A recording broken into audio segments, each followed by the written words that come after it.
Bonsoir à tous. À la une de ce journal, 48 heures après l'annonce des mesures gouvernementales pour faire face à la pandémie mondiale de coronavirus au Cameroun, l'opposition dénonce des insuffisances criardes dans la stratégie de riposte contre cette pandémie. Elle déplore notamment l'inexistence des couloirs sanitaires, la cacophonie dans la communication gouvernementale et l'absence d'une commission nationale visant à lutter contre la pandémie du coronavirus et protéger les Camerounais. Et quelle est la situation dans la sous-région Afrique centrale? Le Tchad vient d'enregistrer son premier cas de coronavirus venant du Cameroun. Et au Congo, tout le gouvernement doit être dépisté après un cas confirmé chez un membre du gouvernement. Pendant ce temps, une session parlementaire est annoncée au Cameroun, session à haut risque selon le député Cabral Libi du PCRN, qui invoque le manque de mesures visant à lutter contre les risques de propagation de l'épidémie, cette pandémie de coronavirus, en raison des soupçons qui planent sur l'un des cas suspects à l'Assemblée nationale. Vous suivrez les réactions de l'opposition, la classe politique et la réaction du gouvernement dans ce journal.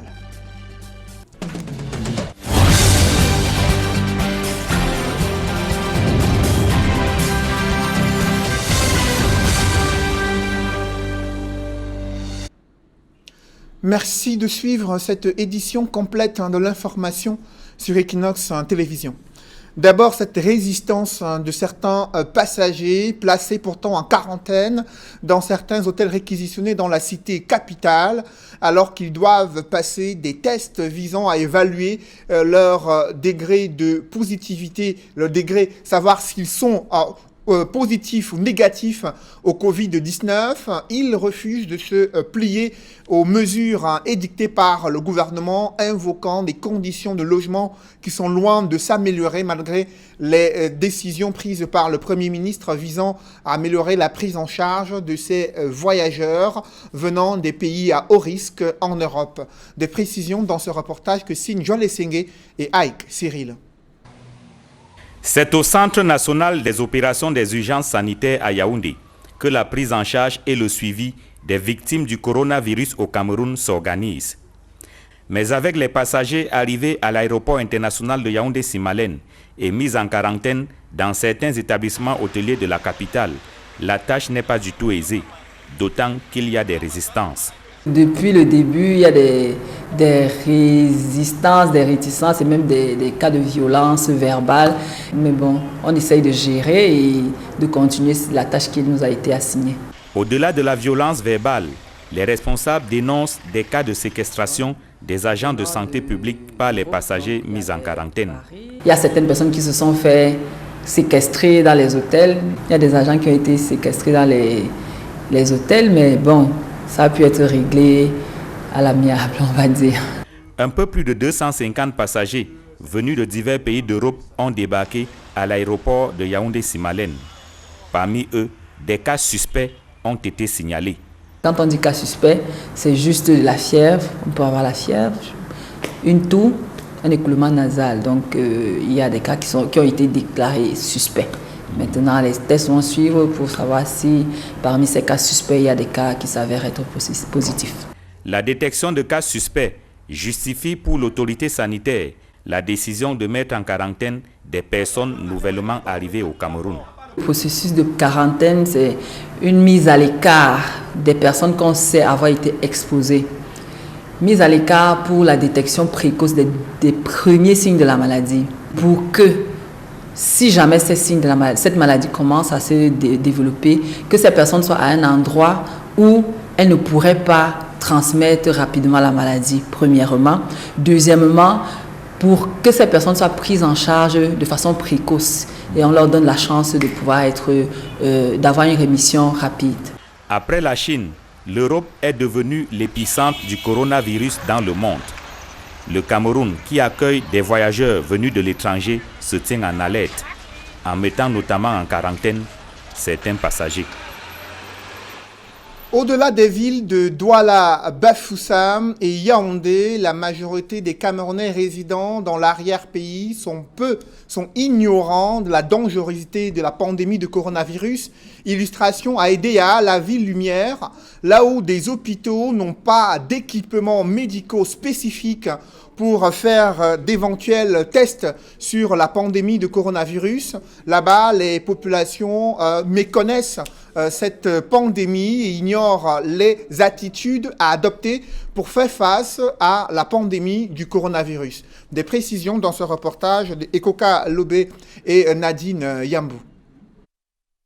Alors que la pandémie du coronavirus gagne de plus en plus du terrain au Cameroun, à Edea, dans le département de la Sanaga-Maritime, les populations de la ville Lumière ignorent l'existence de cette maladie. Je ne sais pas comment ça se manifeste. La seule prévention est seulement que nous devons prendre des précautions, nous devons se méfier, nous ne devons pas se mélanger avec les gens qui sont atteints de ça. On va alors faire comment pour savoir? Je ne connais pas comment cette maladie se transforme, je ne sais où. Donc je ne connais pas où c'est comment, on ne connaît pas comment cette maladie se transforme, je ne sais pas.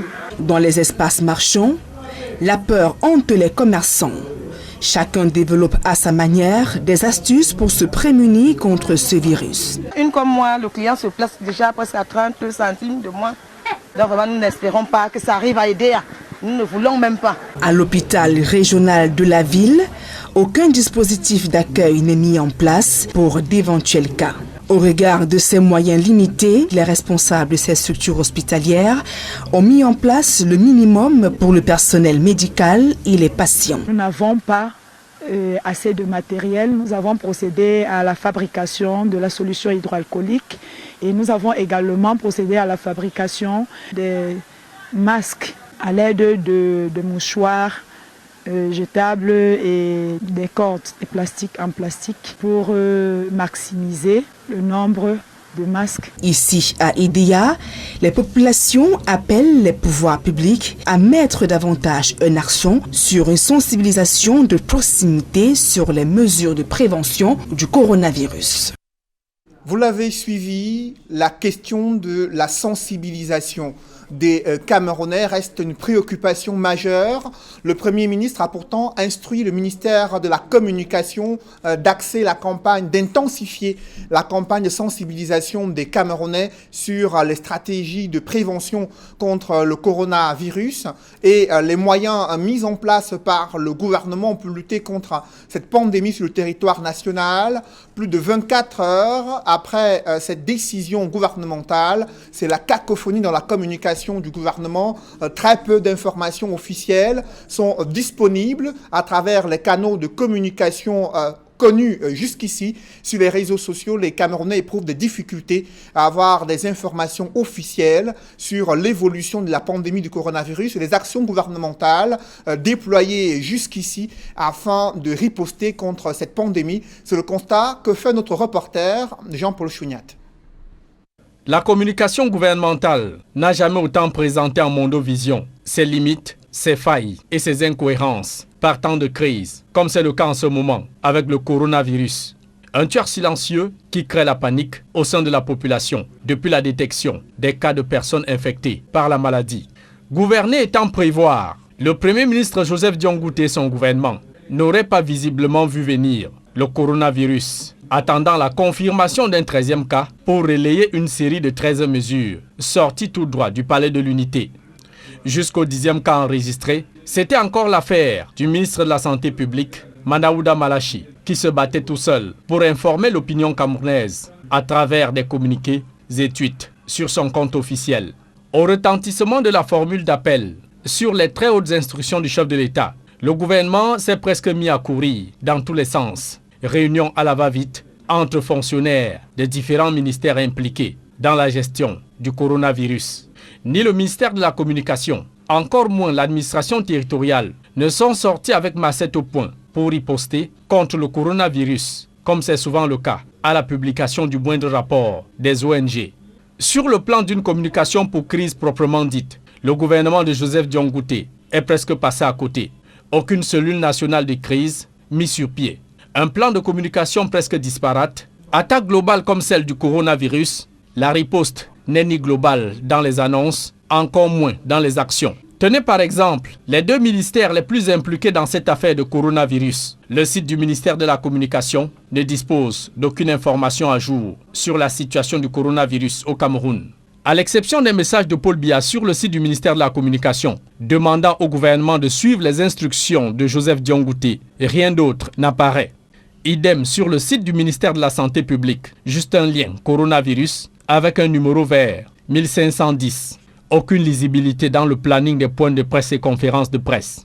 La presse privée la plus rigoureuse est tout simplement discriminée dans le partage des informations sur le coronavirus. Le seul souci ici étant la priorité aux médias publics. Pas si surprenant donc qu'après un point de presse, le ministre de la Santé publique donne plutôt rendez-vous à l'opinion nationale, à un journal de 17 heures, alors que la population tout angoissée meurt d'envie d'avoir la primeur d'une information plutôt fraîche. La Chine bien lointaine, c'était encore l'affaire des autres. Il a fallu 1, 2, 3, jusqu'à 10 cas détectés pour réveiller les autorités camerounaises. Et qu'enfin au 13e cas, les très hautes instructions pondent des mesures. Fermeture à moitié des aéroports, avec des avions débarquant des pays les plus infectés comme la France et atterrissant sur le sol camerounais. Puis encore, la troisième personnalité de la République, Kava Yegué Djibril, a montré d'ailleurs le mauvais exemple, a foulé aux pieds les mesures de confinement de 14 jours pour s'offrir un bain de foule à l'Assemblée nationale. La communication et l'action gouvernementale ne cessent de balbutier et tituber, mais le coronavirus avance. Jusqu'où ira-t-il? Même si le bilan est passé à 17 personnes infectées, l'on peut encore s'estimer heureux que le petit virus du corona n'a encore fait de mort au Cameroun. Après avoir salué les mesures gouvernementales prises depuis le 17 mars 2020, le professeur Maurice Kamto relève quelques insuffisances dans la stratégie de riposte contre la pandémie du coronavirus au Cameroun. Le président du MRC déplore l'inexistence des couloirs sanitaires au sein des hôtels réquisitionnés pour accueillir les cas suspects, une impréparation de ces établissements à encadrer ces cas suspects qui risquent d'être un facteur de contamination d'un grand nombre de personnes.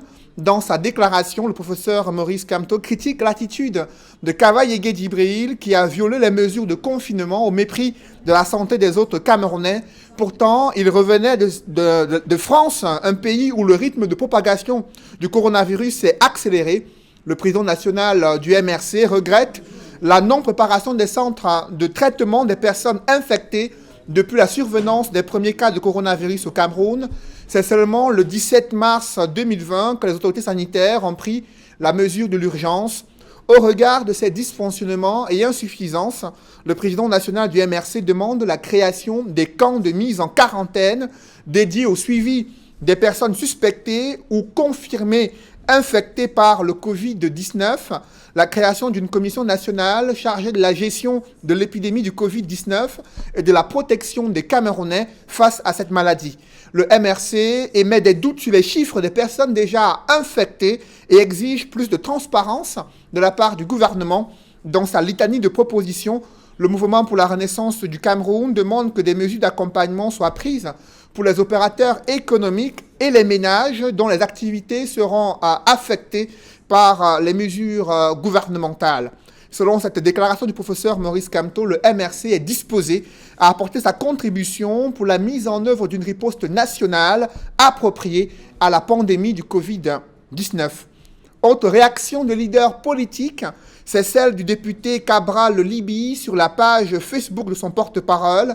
Le président du PCRN estime que les tweets du ministre de la Santé publique sur la comptabilité quotidienne des contaminés risquent d'alimenter plus de psychose, car les services de santé doivent édifier les Camerounais sur le processus de contamination entre un cas positif et des cas suspects.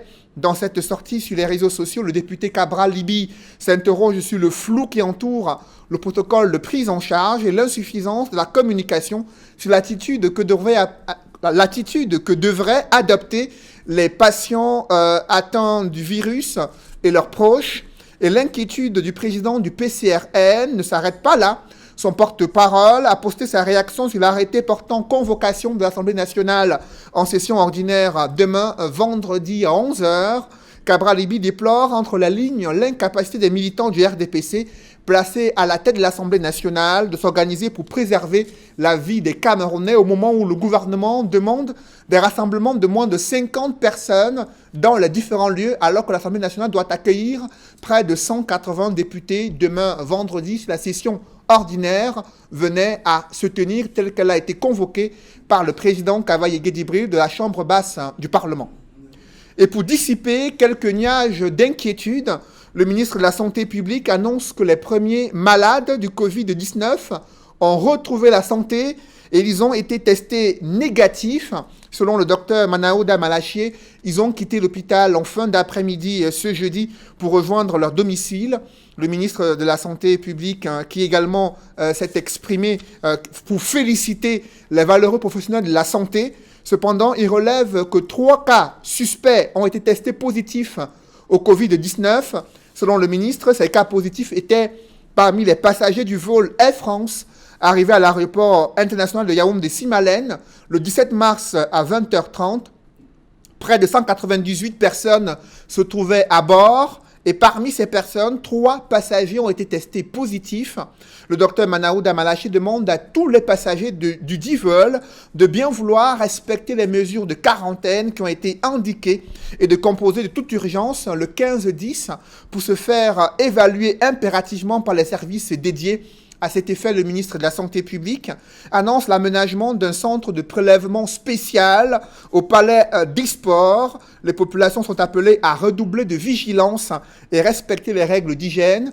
Et vous allez le voir à l'instant, les numéros verts et autres numéros mobiles qui sont disponibles en cas d'urgence et d'information concernant le Covid-19 et la stratégie de riposte du gouvernement si vous présentez des symptômes tels qu'une grippe, une toux ou encore une fièvre. Vous êtes prié d'appeler le 15-10 ou encore ces numéros de téléphone mobile disponibles sur la page Facebook du ministère de la Santé publique. Toujours concernant la stratégie de riposte contre le Covid-19, le gouvernement a demandé la fermeture des établissements de restauration, des snack-bars et autres établissements de divertissement dès 18h. La mesure a-t-elle été respectée dans la capitale économique du Cameroun? Comment a-t-elle été accueillie par les responsables de ces restaurants snacks qui font essentiellement le chiffre d'affaires en soirée? Élément de réponse avec Donald Brice Kamgan. En temps ordinaire, c'est le sanctuaire des croqueurs de vie, comme dirait le Camerounais. Alors qu'il est 20h, la rue de la Joie est méconnaissable. Tous les bars, snack bars et boîtes de nuit qui abondent ici, entretenant des nuits assourdissantes, sont muets. Le vin rouge et la bière ont pris une pause. C'est pour notre bien, c'est pour notre sécurité et la sécurité de tous les Camerounais. L'absence d'activité a un sacré coup évidemment sur les tenanciers, seigneurs de la nuit. Hervé envisage de mettre en chômage temporaire près de 8 de ses 10 employés. Nous sommes là maintenant, on ne fait rien, nous sommes dépassés et nous ne vivons que de la nuit. Nous ne vivons que de la nuit, donc il faut voir que le gouvernement voit ce qu'il a fait pour nous. Bonapriso, un quartier chic de Douala, concentrant de nombreux restaurants. Les 17h30, ce sont les rares et derniers clients dans cet espace où le passage par la solution hydroalcoolique est strict à l'entrée. Je suis venu à 17h45 parce que c'est qu'on ferme à 18h. Donc je respecte les consignes. C'est le but, que tout le monde respecte les consignes. Le restaurant se sépare de ses derniers clients généralement à 23h, mais là il doit fermer les 18h. Rien que la journée d'aujourd'hui, on n'a pas fait le 1 quart. Hein. Rien, même pas le 1 quart. Imaginez un peu. On ouvrait avant à 11h, on fermait à 23h, mais aujourd'hui on ouvre à 11h, on ferme à 18h. Il n'y a pas de clients. Pour espérer combler le trou, le service à domicile et au bureau, ainsi que le segment des plats emportés se renforce. Dans ces restaurants sénégalais, exigence de désinfection à l'entrée. Veiller à ce que tout client qui entre soit véritablement puisse désinfecter ses mains d'abord, avant toute chose. Vous le voyez derrière nous, les derniers clients s'apprêtent à se faire servir. Il est 19h30. Ce restaurant doit fermer dans quelques instants.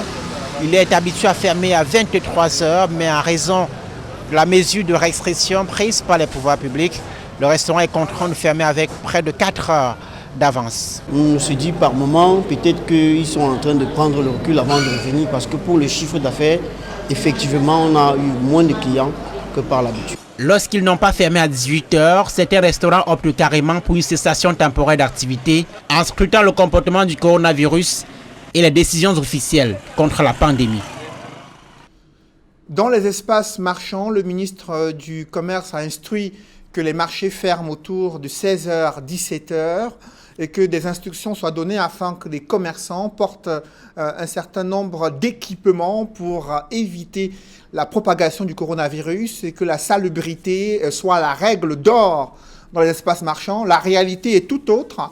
Il y a un sérieux manque d'hygiène, une insalubrité criarde dans les espaces marchands de la capitale économique du Cameroun et les prix ne cessent de flamber sous le regard impuissant des ménages. Elles sont aux abois, les femmes qui sont allées faire le marché depuis 48 heures, elles se plaignent de cette spéculation des prix et les commerçants évoquent l'insalubrité criarde malgré cette pandémie du coronavirus qui se répand au Cameroun avec plusieurs cas encore testés positifs. Des précisions avec François Dicoumet et Isabelle Carole Zoupet. C'est le jour et la nuit entre les mesures prises par le ministre du Commerce à la suite du Premier ministre dans la lutte contre la propagation du coronavirus et la réalité sur le terrain dans les espaces marchands. Dans la capitale économique, c'est le même décor qui vous accueille dans ces marchés. Insalubrité ambiante, des marchandises de toutes sortes, exposées à même le sol. Le respect des règles d'hygiène est loin d'être la chose la mieux partagée ici. Ici, on ne peut pas mettre les comptoirs. Nous ne pouvons pas utiliser les comptoirs ici parce que c'est la route. Effectivement, on n'a pas les moyens pour acheter les comptoirs. Les comptoirs coûtent excessivement cher. On n'a pas les moyens pour acheter les comptoirs. Et on ne peut pas aussi rester à la maison parce qu'on a les charges, on a les enfants. Il va servir combien de personnes, aller laver les mains combien de fois pour rentrer encore resservir? Ce n'est pas facile. Nous vendons, regardez par exemple la carotte, il faut détacher peut-être 3 ou 4, 500 par jour. Tu vas t'en sortir avec ça. Ce n'est pas facile. Tu vas aller laver les mains et rentrer, il faut le bac d'eau, où il faut comment, où il faut quoi. Le port de masques et de gants, entre autres mesures exigées aux commerçants par le ministre du Commerce, reste non appliqué. Les commerçants trouvent des excuses pour ne pas se conformer. Je ne porte pas le casque, les gants, parce que je sais que ça n'existe pas. Ça fait le corona là, ça n'existe pas. Nous d'abord, la chaleur d'abord, même d'abord, ne nous laisse même pas. Et donc, nous, on a mis dans la tête qu'avec la chaleur, ils ne peuvent pas survivre. Donc avec tous les esprits là dans la tête, donc, nous, on se combat plus. Nous, on a plus peur du virus, même l'Ebola, nous, on a choqué ça n'a rien fait. Ce n'est pas les choses qui programment là pour nous. Pire encore, depuis l'annonce de ces batteries de mesures par le gouvernement camerounais pour lutter contre cette pandémie, les prix des denrées alimentaires ont grimpé et la demande reste très élevée.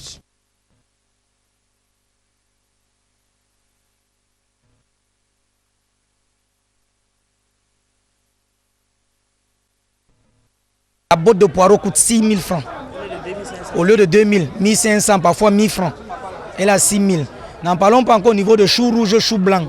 Non, on ne peut pas s'en sortir. Une tête de chou rouge coûte 1 500. Une tête. Moi, je vends dans les tubercules. La patate que vous voyez devant moi, là, on vendait à 2 500. Maintenant, on vend déjà à 3 000, 3 200. Et les avocats, vous voyez là, on vendait au cajot à 4 000, 3 500. On est à 5 000, 4 500. On achète toujours. Parce que maintenant, il y a plus de clients maintenant qui ont besoin de ça. Ils achètent. Ainsi, la tomate, on vendait moins cher. Avant, si on vendait la tomate à 2 500, 3 000, mais la journée d'hier, on a vendu jusqu'à 6 000. 6 000 le cajot. On a tout acheté. Le ministre du Commerce invite les Camerounais à dénoncer toute forme de pratique illicite ou de spéculation dont ils seraient témoins au travers du numéro d'utilité publique, le 1502. Dans sa communication, il rassure les consommateurs quant à la disponibilité des produits de grande consommation. Au-delà des espaces marchands, la question de l'impact économique du coronavirus se pose avec acuité en Afrique centrale. La Commission des Nations Unies en charge des questions économiques pour l'Afrique a effectué une première évaluation de l'impact de cette pandémie sur l'économie de l'Afrique subsaharienne, notamment au sein de la communauté économique et monétaire d'Afrique centrale. Et les évaluations sont assez pessimistes et évoquent des risques élevés pour un impact économique désastreux sur la sous-région Afrique centrale. Des précisions avec Élisée Bogba et Guy Zogo. Face à la menace du coronavirus qui s'étend, la Commission économique des Nations Unies pour l'Afrique vient de procéder à une première évaluation de l'impact de cette pandémie sur les économies de l'Afrique centrale. D'emblée, le lien avec la Chine avec ses conséquences dans le cas de la situation actuelle, est relevé. La Chine représente le premier marché pour les exportations de produits de l'Afrique centrale. Donc ça veut dire que si la Chine a des problèmes, nous aurons le même problème aussi. Dans un registre plus préoccupant, la Commission économique des Nations Unies pour l'Afrique souligne le cas des pays dépendants au pétrole, dont cette matière représente 75% des exportations. Vous avez 4 pays au moins dont l'exportation, la vente de pétrole représente 75% au moins des recettes d'exportation. Vous avez le Tchad, vous avez le Congo, le Gabon et la Guinée équatoriale. Vous comprenez tout. Lorsque les cours du pétrole chutent de 50% comme on est en train de projeter, ces pays connaissent une baisse drastique de leurs revenus également. Et selon les estimations de la Commission économique des Nations Unies pour l'Afrique, cette situation aura des impacts dommageables sur les produits intérieurs bruts de ces pays, dont 10,9% pour l'Angola, 18,5% pour la Guinée équatoriale, 17,6% pour le Gabon, avec un impact limité de 4,1% pour le Cameroun. La Commission économique des Nations Unies pour l'Afrique recommande néanmoins d'aller vers plus de diversification. Il faut donc diversifier, c'est-à-dire ne plus être vulnérable à la commercialisation de ces seuls produits. Pour le Cameroun, on l'a dit aussi, la situation est beaucoup plus mitigée, mais il n'en demeure pas moins, n'est-ce pas, que le besoin de diversification se pose également avec acuité. Des leçons qu'il faut certainement bien prendre en compte devant la menace grandissante du coronavirus. Le chef du gouvernement a demandé la fermeture des établissements scolaires pour 2 semaines et certaines écoles font de la réticence. Le ministre de l'Enseignement secondaire s'est rendu dans plusieurs collèges et lycées à Yaoundé afin d'évaluer le respect des décisions, l'effectivité des décisions prises par le chef du gouvernement concernant la fermeture des écoles, mais très peu d'informations sur une stratégie visant à accompagner les enfants pour leur permettre de ne pas décrocher en cette période anticipée des congés, période relative à la pandémie de coronavirus au Cameroun. Évocation avec Guy Zogo. Alors, il y a des élèves qui sont venus étudier. Mais il ne faut pas qu'ils soient nombreux. Fermer. Fermer. On ne veut pas. Pourquoi vous laissez les autres? Les autres ne sont pas là. Comment est-ce qu'on va savoir que... Ils seront 2 aujourd'hui, demain ils seront 10. Après demain ils seront 15. On a dit que l'école est fermée. Comme madame vous le dit, l'école est fermée. Des échanges courtois mais fermes entre la ministre des Enseignements secondaires et les responsables de certains établissements de la capitale au sujet de la décision du gouvernement de fermer les écoles face à la menace du coronavirus. La ministre aurait eu vent de ce que d'aucuns rechignent à appliquer cette décision, comme à l'Institut polyvalent Ouague au quartier Fougerolles, où la patronne des enseignements secondaires s'est rendue de manière inopinée. Même scénario au complexe international La Gaîté, où l'on se défend d'avoir continué à dispenser des cours. Non, il n'y a que les responsables. Non, il n'y a pas eu de classe. Il n'y a pas eu de classe. Toute la soirée, après l'annonce du Premier ministre, nous étions ici, nous sommes partis de là à 23h parce qu'il fallait informer les parents et ceux qui ne recevaient pas les messages, on les appelait. Au cours de cette escale, la ministre des Enseignements secondaires expose son option sur les méthodes palliatives à la fermeture momentanée des établissements scolaires. Les administrations ont pris leur responsabilité de pouvoir mettre les enfants en congé tout en laissant un service de permanence pour permettre l'information de la communauté éducative. Et dans le même temps, certains établissements ont anticipé sur des questions de continuité, d'accès au savoir et à certaines évaluations aux enfants via des méthodes, des technologies de l'information et de la communication. Au terme d'une visite qui a conduit Pauline Nalova-Lyonga dans 4 établissements scolaires, le message du ministère des Enseignements secondaires reste de maintenir fermés les établissements scolaires en s'assurant d'un lien permanent au sein de la communauté éducative. Mais tout laisse croire que le ministère des Enseignements secondaires devra permanemment avoir un œil ouvert sur les établissements scolaires le temps de la restriction face à la menace du coronavirus. Et concernant l'évolution de cette pandémie dans la sous-région Afrique centrale, le Tchad vient d'enregistrer son premier cas de coronavirus ce jeudi 19 mars 2020. Selon le président de la cellule de veille et de sécurité sanitaire, il s'agit d'un passager de nationalité marocaine en provenance de Douala. Le patient est déjà pris en charge, rassure le gouvernement tchadien. Et la télévision congolaise fait savoir que la ministre congolaise de l'économie, Madame Akasia Bandoubola Mbongo, a été testée positive au Covid-19 et le chef de l'État du Congo-Kinshasa a ordonné immédiatement un dépistage pour tous les membres du gouvernement, précise la télévision congolaise. Un public reportage dans ce journal, les cimenteries d'Afrique organisent une soirée de gala au cours de laquelle ont été récompensés leurs partenaires. Ils ont reçu des gratifications et des prix d'encouragement pour leur contribution à la distribution et l'essor des ciments venant de la cimenterie CIMAF, installée au Cameroun depuis quelques années et qui fait le bonheur des entreprises dans le domaine du bâtiment et des travaux publics et des Camerounais qui ont de nombreux chantiers à travers le triangle national. Reportage. Qui est dans numéro 1 en termes de distribution des produits CIMAF. CIMAF Cameroun célèbre ses partenaires au travers des CIMAF Awards 2019. Après une année de collaboration, nous pensons que organiser une soirée avec nos principaux partenaires est une excellente occasion de célébrer justement ces partenariats et ces relations et réaffirmer encore une deuxième fois à nos partenaires que nous voulons faire le chemin avec eux. Le 5 mars 2020, dans cette salle d'Aquapalace à Douala, les partenaires de Ciment d'Afrique venus des 4 coins du pays sont en fait le top 20 des meilleurs distributeurs, reçoit des trophées et autres billets d'avion pour un voyage tout frais payé au Maroc, au sommet du podium Sorepco, suivi de Kogeni et Fokou. C'est un sentiment de joie pour le groupe Sorepco. C'est un travail de longue haleine, ça n'a pas été facile au vu des objectifs qui ont été fixés par rapport aux années précédentes. Nous nous sommes dit qu'il fallait que nous fassions mieux que les autres concurrents sur le marché. Et vous saviez qu'avec la concurrence qui est très rude, Sorepco s'est donné les moyens sur le plan logistique et sur le plan humain pour pouvoir atteindre les outils qui ont été fixés.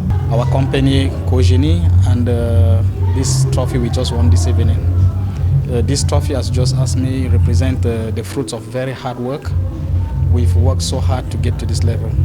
We want to thank our management, our top management, who gave us the opportunity, first of all, to work with this company, Kogeni, and also giving us the opportunity to be a partner with CIMAF.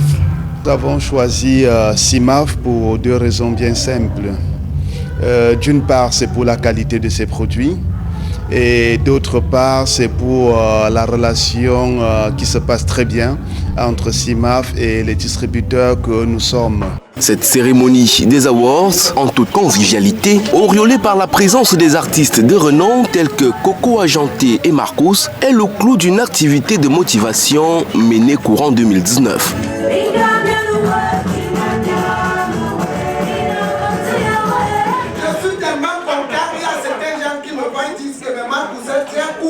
Avec ma carte, si j'ai tous les avantages, quand je me trouve quelque part avec les gens qui sont grands d'état et qui ont danger, dès qu'on dit les femmes et les enfants, d'abord on marque passe avec les enfants. L'on peut citer entre autres le challenge Kenkairi, la promo béton et l'événement maçon qui a formé et fait de nombreux gagnants au cours de l'année écoulée. Créé au Cameroun en 2012, CIMAF produit et commercialise un ciment de qualité et reste à l'écoute de sa clientèle. CIMAF est présente en France et dans 13 pays en Afrique. Mesdames, Messieurs, c'est la fin de ce journal. Merci de l'avoir suivi. Juste après cette édition de 20h, retrouvez Serge Alain Otto et ses invités pour le débrief du journal sur le plateau d'Equinox Soir. Serge Alain. 167 députés de la 10e législature ont rendez-vous demain au Palais des Verts de Ngouakele alors que le Premier ministre interdit les rassemblements de plus de 50 personnes. Cette convocation d'une session ordinaire de l'Assemblée nationale suscite déjà des inquiétudes. Vous l'avez suivi dans ce journal. La première réaction, celle du député du PCRN, Cabralibi, à travers son porte-parole, s'interroge sur l'attitude des militants du RDPC, premier responsable de cette Assemblée nationale, qui s'engage à rassembler des députés au sein de du Palais des Verts de Gouaekele, au moment où il y a cette interdiction visant à limiter les risques de propagation du coronavirus. Et dans l'un des députés revenant de France, dans un vol à haut risque, il a été demandé que ce député puisse se mettre en quarantaine pour respecter les mesures de prévention contre le coronavirus. Il a violé les mesures gouvernementales, s'est retrouvé à l'Assemblée et fait partie de ceux qui vont présider demain cette session ordinaire. Rien n'a été indiqué jusqu'à cette heure sur l'organisation qui doit être faite à l'Assemblée nationale. Est-ce que les députés vont respecter la distance d'1 mètre qui est recommandée, sachant les dispositions logistiques en la matière au sein de l'Auguste Chambre du Parlement? L'on attend de voir. Voilà, madame, monsieur, c'est donc l'essentiel. Et qui nous sera en deuxième partie, ce sera le temps du débrief. Bonne soirée à vous, Cédric. Bonne soirée à vous, Serge Alain. Rendez-vous lundi, 20h. Rendez-vous lundi, 20h.